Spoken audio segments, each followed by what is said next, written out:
Hey guys, welcome back to more Reddit revenge stories. I spent years of my life building my parents' Italian restaurant, years of 70-hour weeks, missed holidays and burnt relationships. Years of being told family comes first while being treated like the hired help and black sheep of the family. And in the end, they betrayed me. Here is my story. The title story, which was submitted by a viewer of the channel, starts like this. I started working at Papa's Place when I was 16. My parents had bought a struggling Italian restaurant in our town and needed all hands on deck. My older golden child brother was away at college studying business, so it was just me, mom and dad trying to keep the place afloat. I learned everything: how to manage inventory, deal with suppliers, handle difficult customers, fix the walk-in cooler at 2 AM when it broke down. I dropped out of community college after one semester because my parents needed me full-time. My brother graduated and got a corporate job 3 states away. He would just visit for Christmas and Thanksgiving, eat our food, complain about the wine selection,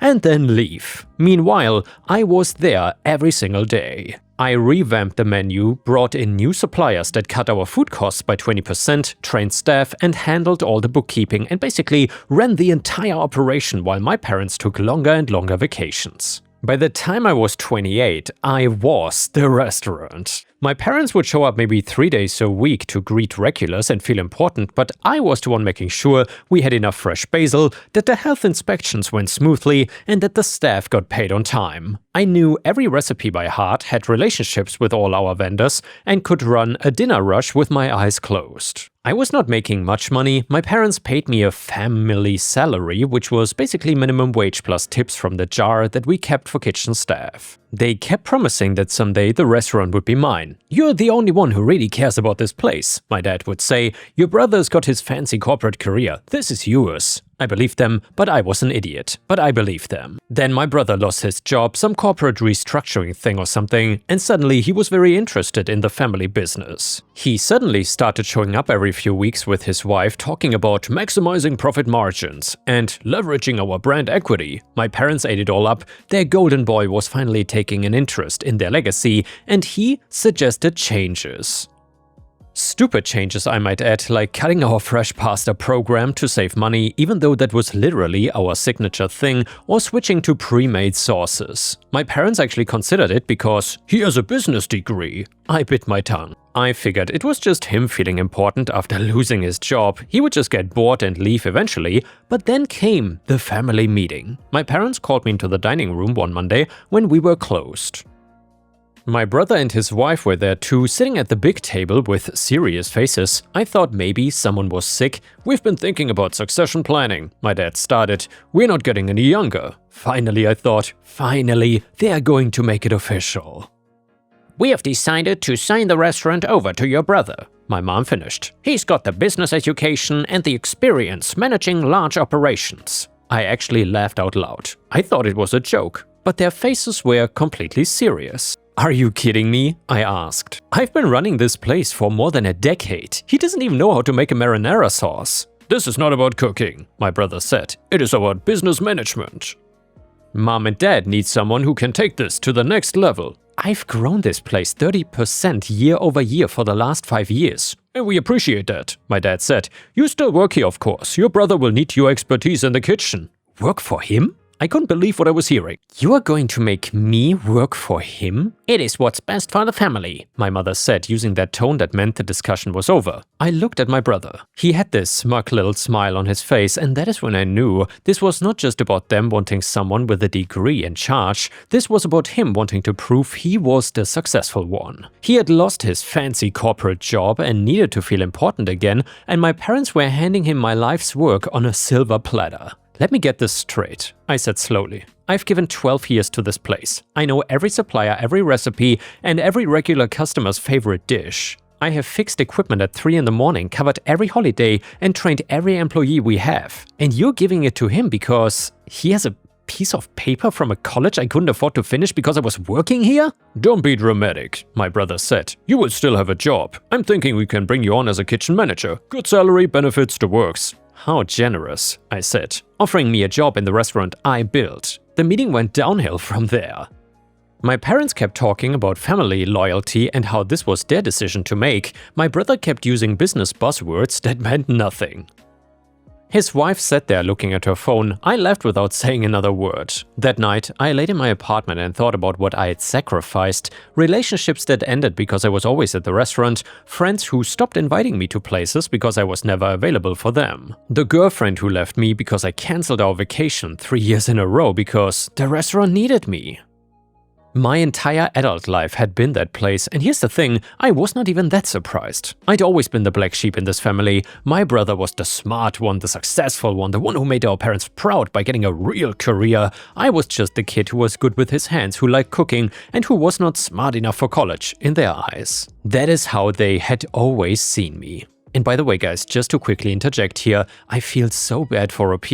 If you would have been in his spot, what would you have done? How would you handle this? Would you just take it and accept how they messed with you? Or would you try to get revenge? Let me know what you would have done in the comments, and while you're at it, please don't forget to subscribe and like the video if you want to support me. Thanks a lot. Anyway, but I was done being seen that way. I did not go back to the restaurant. I called in the next day and quit. My dad called me 12 times, my mom sent long text messages about family obligations, and my brother sent one text saying, "Grow up." I half expected them to threaten me with a non-compete agreement or something, but we had never had a formal employment contract. Everything was just handshake deals and family obligation.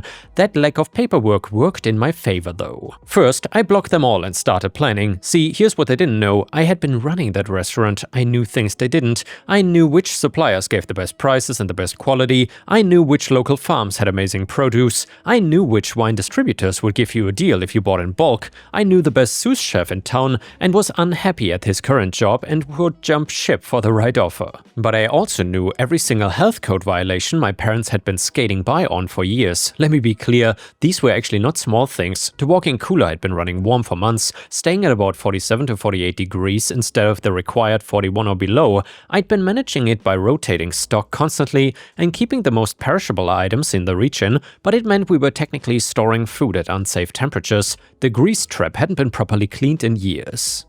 There was also a persistent mouse problem that we dealt with using traps instead of addressing the actual entry points. The ceiling tiles in the kitchen had water damage and probably mold. The dishwasher didn't get hot enough for proper sanitization. I'd been meaning to fix all of this, and I'd brought it up to my parents repeatedly, but repairs cost money, and they kept saying that we would get to it next quarter, next year, and when we had more cash flow. I had been managing the symptoms instead of fixing the problems because I thought eventually I would own the place and could do it right. But it was not gonna be mine, and my brother with his business degree and his managing experience didn't know any of this. My parents probably had not mentioned it either. I mean, why would they? I was the one who dealt with the day-to-day operations. I spent a week putting together a business plan. I had savings, not much, but some. I'd been living cheap because all my time went to the restaurant anyway. I started looking into small business loans. The bank was skeptical given my low reported income on my tax returns, but I'd been putting money aside and had a solid business plan already. I also brought in letters of intent from my supplier contacts willing to give me favorable terms, which showed the loan officer at the bank that I had real industry connections already. My credit was good because I lived cheap and had no debt whatsoever. It was not a huge loan actually, but combined with my savings, it was enough to get started. I found a location, a storefront that had been a failed breakfast place, good bones but needed some work. The permitting process took longer than I expected and the build-out was a nightmare of small delays, but I kept pushing forward. I called it Nonna's Kitchen. Traditional Italian, just like Papa's place, but because I knew those recipes better than I knew my own face. However, I did it right. New equipment and all up to code. Proper ventilation, a walk-in that could survive a nuclear winter, and I hired the unhappy sous chef and 2 of the best line cooks from other restaurants in town. I reached out to all my supplier contacts and made better deals than Papa's place had ever gotten because I was offering them consistent business and growth potential, and I also hired a marketing consultant, something my parents had always refused to do. We set up social media, got professional photos, did a soft opening with local food bloggers, and I made sure we looked modern and fresh while still being authentic Italian. The location was 3 miles from Papa's place, close enough that people in town would see it as a direct comparison, but far enough that I was not technically competing for the same block. We opened 10 months after I walked out. My parents heard about it obviously, and my dad called from a number that I had not blocked yet. "What the hell do you think you're doing?" he yelled. "This is a betrayal. Family doesn't compete with family." Well, family doesn't give someone's life's work to someone else, I said calmly. I built a restaurant for you and now I'm building one for myself. You're using our recipes, our suppliers. They're Italian recipes, Dad. You didn't invent pasta. And the suppliers work with whoever pays them. Turns out they like me. He threatened to sue.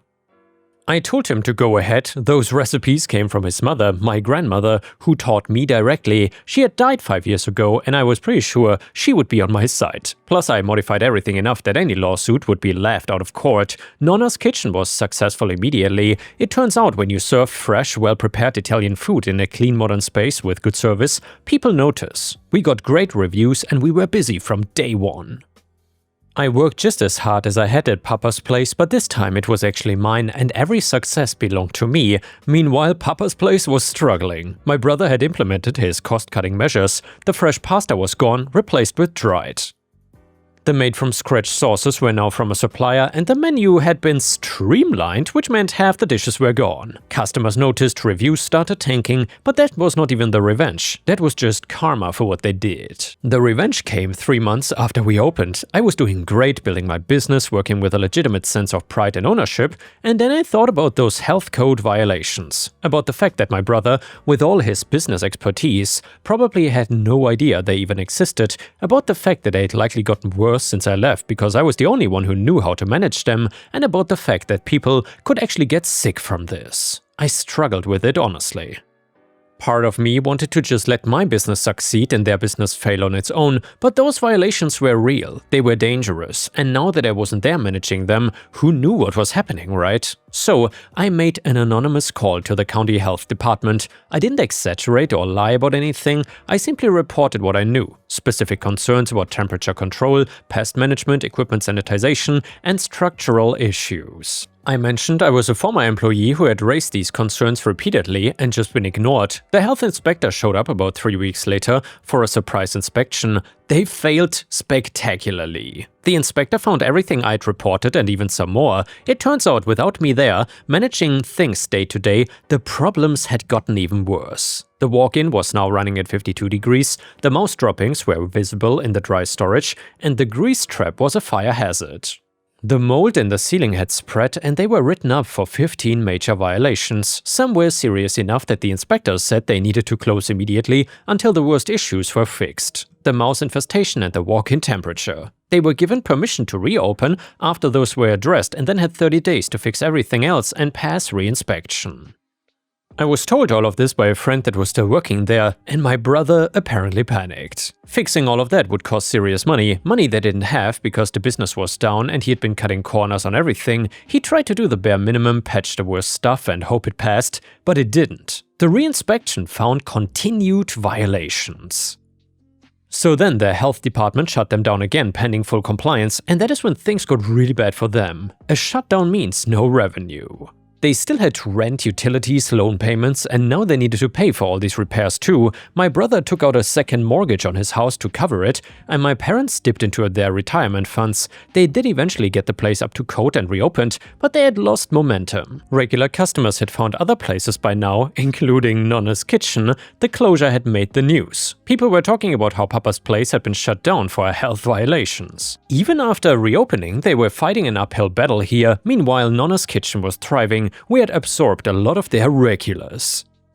We were even getting written up in regional food magazines. I'd hired 3 more people. I was actually making money, real money, for the first time in my adult life. Papa's place limped along for another 6 months before they finally closed for good. They couldn't make the numbers work. They filed for bankruptcy, sold the equipment and fixtures to pay off debt, and my parents lost a chunk of their retirement. And by the way, guys, from what you've heard so far, would you have done the same as OP, or do you think that OP went too far and that he's actually the a-hole here given the consequences of his actions? Let me know in the comments. Furthermore, my brother lost his house and moved back in with them. I heard all this through mutual connections in town. None of them contacted me directly. I suspected that they knew that I'd been the one to call the health department. I mean, who else would know about those specific violations? Though they could never prove it, and honestly, what could they say? I'd reported real violations that could have made people sick. A year after I opened Nonna's kitchen, my grandmother's sister, my great aunt, came in for dinner. She was 92 and sharp as a tack. She ordered the gnocchi and told me it tasted exactly like her sister used to make it. "Your grandmother would be proud," she said. "She always said you were the one who really understood cooking. Not just the recipes, but the heart of it." "Thank you," I said. "That really means everything to me." "She also would have smacked your parents upside the head for being such idiots." She added, "What were they thinking, giving that restaurant to your brother?" I laughed. It was the first time I'd really laughed about the whole situation. "They had made their choice," I said. "And you made yours," she said. "The better one, clearly." She became a regular after that, bringing her friends every week. They would sit at the same table and argue about whose grandmother made better braccioli. It was exactly the kind of atmosphere I wanted to create. I did eventually hear from my mom actually. She sent a letter, an actual paper letter, not a text or email, and it was short. She said they had made a mistake, that they had underestimated me, that they were sorry, and there was no signature from my father. I guess even in apologizing, they could not present a united front. I didn't respond, maybe that makes me cold, but I'd spent 12 years proving myself to them and it was never enough apparently. I was not gonna spend the rest of my life waiting for them to finally see my value. My brother did contact me though, and he showed up at Nonna's kitchen on a Tuesday afternoon when we were close doing prep. He looked terrible, old, tired, defeated. "I need a job," he said without preamble. "I'm broke. The only things I'm getting offers for are entry-level retail management, and it won't cover my debt. I'll work in the kitchen, do whatever you need." I looked at him for a long moment. Part of me wanted to turn him away, tell him to go find his own path like I had to, but a bigger part of me remembered what it felt like to be dismissed, to have your work undervalued. "No," I said. "You don't get to waltz in here and take a job you're not qualified for just because you're desperate. You don't know this business. You proved that when you ran Papa's place into the ground." "I made mistakes," he said. "I didn't know what I was doing." Exactly. You did not know what you were doing, but you took it anyway because mom and dad offered it to you. You didn't earn it, you didn't learn it, you just took it because you could. So that's it. You're going to let me suffer because I made a mistake? "I'm going to let you figure out your own life," I said, like I had to. "You want a job? Go apply somewhere. Start at the bottom, learn the business, and maybe in a few years if you actually know what you're doing, I might consider hiring you. But you don't get to skip the line because we share DNA." He left and I haven't seen him since. Nonna's kitchen is in its 3rd year now. We've expanded, added a private dining room, started doing catering, brought on a pastry chef who makes the best tiramisu I've ever had. I'm training a young chef who reminds me of myself at that age, hungry to learn, willing to work and passionate about the food, and I make sure to pay him well. I make sure all my staff actually gets fair wages, benefits and time off. I fix equipment when it breaks, I keep the place up to code, and I listen when people bring me concerns. They made their choice. They chose my brother because he had a degree, because he was the golden child, and because they couldn't see past their own favoritism to recognize who was actually doing the work. And I made my choice. I chose myself, the best decision I ever made. And the next one is a fantastic malicious compliance story that you don't want to miss. It is titled, "Ex-girlfriend wants to cut off our electricity? No problem." So I was living with my girlfriend and a roommate and we split the cost of every bill evenly, even though each bill was in one person's name. Well, that was the idea, but I naively helped my girlfriend pay her part of the bills, in other words, paid completely for most of them. The rent was in my name, the electricity in my girlfriend's, and so on. Well, I eventually got tired of her crap, arguments, smelly Goebbels, not doing chores, and we broke up. It was messy. She took ages to move out, making sure to mooch every penny she could before leaving, and when she left I immediately started a new electricity account in my name. A week later I got a letter of confirmation in the mail, but I also received the electricity bill for the last 3 months my ex was living with us.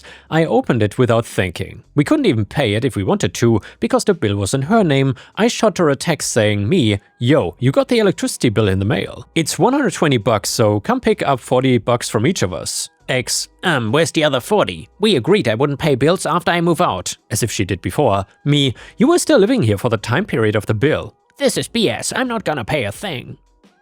We had an agreement. Well, you can come over to get our part or you can pay it alone. Ex, the way I see it, you can either bring the 120 to my place or have fun in the dark. Heh. You got me there. At this point, I realized that she doesn't know I started my own account with the electricity provider. She thought that by refusing to pay, the provider would just cut our lights. Good way to mooch another $40 from us, right? Well, that's not quite what happened though. A few weeks later, I received another letter from the electricity company with her name on it. Probably a late payment warning or something. I sent her a text to tell her and she responded, "LOL, why are you so desperate to talk to me? You know what you have to do." Another letter came in for her. This one was probably late fees. I got a guess because I never opened them. I messaged her and she said, "I thought I told you, never talk to me again." As you wish, ma'am. More letters arrived, but from a new address. I googled the new sender's address and found that they were debt collectors. Scary stuff, to be honest. It's too bad I couldn't say a word to her. Now, about 3 months or 2 months later, I received a phone call from my ex and I'm greeted by, "What the F, these people are calling my parents' house. I've got all these late fees, debt collectors." I told her if she wants our part of the bill, she knows what to do. Realizing that she had no other choice, she caved in and came for the money. My roommate and I did not give her a cent toward late fees, and I probably looked so damn smug giving her my money for the last. And the next one is a beautiful, new petty revenge story that is titled, "I took an hour commute to get my coworker in trouble." So I live about 20 minutes away from my workplace by car and I drive every day. It's a lot more convenient for me than the hour-long public transport route that involves multiple transfers going into traffic, and my shifts are not regular, changing between midnight and 8 AM and 4 PM. My senior coworker also drives to work and his shifts are only 8 AM. We had an upcoming supplier visit that was about another hour's drive from our office. I was already annoyed with my senior because despite all of it being his responsibility, he left me with all the tasks of coordinating the visit. All that was left was the question of, who's driving? The month leading up to the visit, my senior kept making leading comments about how he did not want to drive or asking me if I had gone to that area before. I did not want to add chauffeur to my responsibilities, so I kept rebuffing him. One day I overheard him talking to my manager about how we still didn't really have a plan and that he would figure something out. I waited like 3 days for that something to get to me, but all I got were more of the same. So a week before the visit, I started leaving my car at home and commuted every day. I woke up an hour early and all that. I didn't mind the extra hour because I was fueled by spite and it was an opportunity for me to catch up on my podcasts. 3 days of this and my manager noticed, and I fed him this fake story about how my brother was in town and I lent him my car so he could see the sights with his girlfriend. I also drafted an email that I sent to my manager and my senior asking the supplier for ways to get to them because our transport plans fell through. Suffice to say, my manager was livid with my senior, asking him if this was his idea of figuring something out, and he also berated him for being irresponsible and leaving much of the work to his junior, calling it shameful behavior. My senior begrudgingly drove us to and from the supplier's place, and my brother went home the day of our visit, so I rolled up to the office the next morning in my car. And yeah guys, please don't forget to subscribe, and I will see you again tomorrow.